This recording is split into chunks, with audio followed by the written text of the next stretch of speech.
పట్టింది. అంతేగాని జనసేన అధినేత పవన్ కళ్యాణ్ గారి గురించి మాట్లాడే అర్హత ఎవరికి లేదని మీ మీడియా ద్వారా నేను తెలియజేస్తున్నా.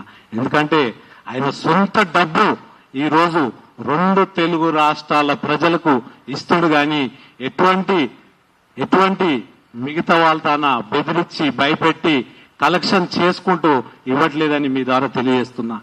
మీరు ప్రభుత్వంలో ఉండి లిక్కర్ వ్యాపారం చేసుకుంటూ ఢిల్లీ స్థాయికి మన తెలంగాణ రాష్ట్రం ఒక మహిళా నాయకురాలై మీరు ఢిల్లీలో ఈడీ కేసులో ఆ తిహార్ జైల్లో ఉన్నది మీరు మర్చిపోతే ఎట్లా?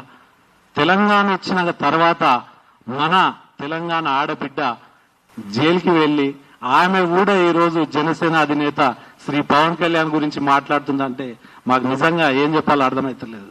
ఎందుకంటే తెలంగాణ వచ్చినాక మేము చాలా సంతోషపడ్డాం. నీళ్లు నియమాలు నిధులన్న ఆ ఒక్క ప్రభుత్వాన్ని ప్రజలు మొన్న ఏ రకంగా చీగొట్టిరో మనందరూ తెలిసిన విషయమే. మీరు ఇంకోసారి రకరకాలుగా ప్రస్తావిస్తుంటారు ఆ ప్రాంతం వాళ్ళకి ఈడేం పని అని.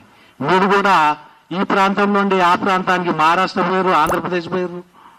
ఎప్పుడైనా మాట్లాడే ముందు ఆలోచించి మాట్లాడితే బాగుంటుందని నేను తెలియజేస్తున్నాను.